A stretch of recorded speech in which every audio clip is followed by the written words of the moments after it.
What's value engineering? Value engineering is when somebody comes and looks at a design and says, if we do this, it'd be so much better. Okay? Now, and I can go on this one topic forever because this is a big one for me. Problem with value engineering is often these recommendations are made by people who do not understand the full project. They don't understand it. Now, and I want to kind of cut off at the knees is somebody's going to say, well, yeah, actually, they're dumbasses because they don't have all the education you have. No, that's not true. If I looked at a contractor and said, you're a dumbass, I would be missing a huge piece of our career, or a whole huge piece of our profession. We're all building to the same goal. We're all building to build these buildings or structures or whatever. I mean, it could be anything from a flagpole to who knows what, to the Burj Mahal. You could be doing these massive projects. Everybody's going for the same goal. The same goal is to build the best product we can for our end client. That is what it is. So if I don't respect that contractor's boots on the ground approach, okay, and I'm not going to say what they tell us is right. And if as a professional, if we take what they do and we say that's the right answer, we have not done our job. Okay, that's simple, and that's a whole longer discussion in engineering ethics. But so I lost my train of thought here a little bit. Sorry, I'm getting a little off track. I derailed it with the value engineering piece. Like you run a riff. You said VE. Everybody knows what VE is, and I asked what value engineering is. Oh, the thrust. So I think I kind of talked about that a little bit. So value engineering adds, detracts or adds to a project depending on which way you want to look at it, because they're looking at it with blinders. Now, contractors come at projects from a different way than professionals should be coming at projects in all instances, whether they represent a contractor or not. And that's again, that's the problem with our profession. It's so big, and there is no single answer or single niche. You're not going to be in a little niche of any part of this project. You're going to touch on all these things, but so they're giving pieces that are aimed at bolstering their bottom line. Engineers need to be giving answers that bolster the end product.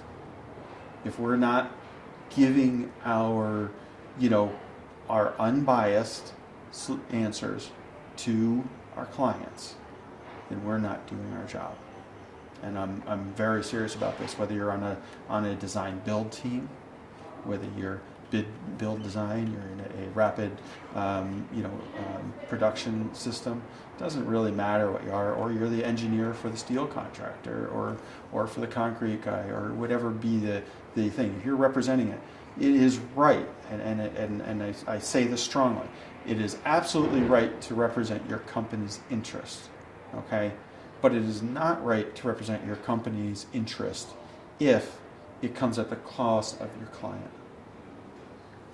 Do you have a story or example of without naming names necessarily, a VE experience gone awry, or ended up with a less desirable product at the end? I can honestly say that is no. And the reason being, I have been given umpteen VE options, okay? And I have discredited half of them, allowed a percentage, and disallowed a percentage, okay? And this goes back to talking, the trades and all this. You need to listen to what they're telling you. It is absolutely important. I mean, I don't know. I mean, I have a different perspective because I grew up putting in buildings. I've swung steel, which a lot of structural engineers never have. I've connected buildings. I've plumbed buildings. I've tried to make them fit to concrete that is nowhere near. I mean, and the list goes on and on and on. And all that experience gives you a better solution. So when your contractor comes to you with VE ideas, you are obligated, in my opinion, for your client's best interest to consider those with the same unbiased thing you would as if as a sales rep comes in there from one of the big manufacturers with a solution to your building. You need to work your way through that. You need to say, all right, They're saying that we should, we should use grade beams instead of a bearing foundation.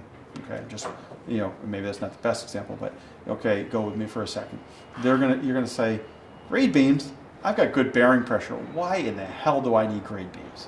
It makes no sense to me. We've got this beautiful ground, we've got great bearing, so why would I go down grade beams? Now that's the engineer's answer, okay? But if you're doing your job as an engineer, you're gonna say, wait a second, if I'm in his shoes, why is he asking this? Because honestly, grade beam is more expensive than strip footing. I think everybody knows that. It's in the profession, okay? But why would you choose to go down this thing that's going to cost you more money, in my opinion? And then you're talking you go and you talk to the superintendent or whoever, project manager or whatever that's bringing this up here, and you say, why? I'm trying to understand this. I want to consider this, and I want to understand why I should consider it. Why should I consider it? Well, if you knew this site, what do you mean if I knew this site? I got geotech reports that are beautiful for this site. Look at these holes. Who can argue with this? Look at it. Beautiful, beautiful. I mean, we're using 4,000, and they're telling us we can use 6.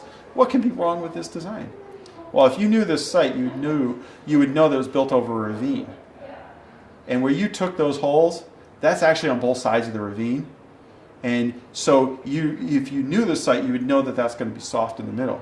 If we know that it's soft in the middle, we put grade beams in there, we don't ever have to worry about it. Like you say, you got really good bearing on both ends, and you could upsize your foundation maybe a little bit, and the grade beams would slide right across there.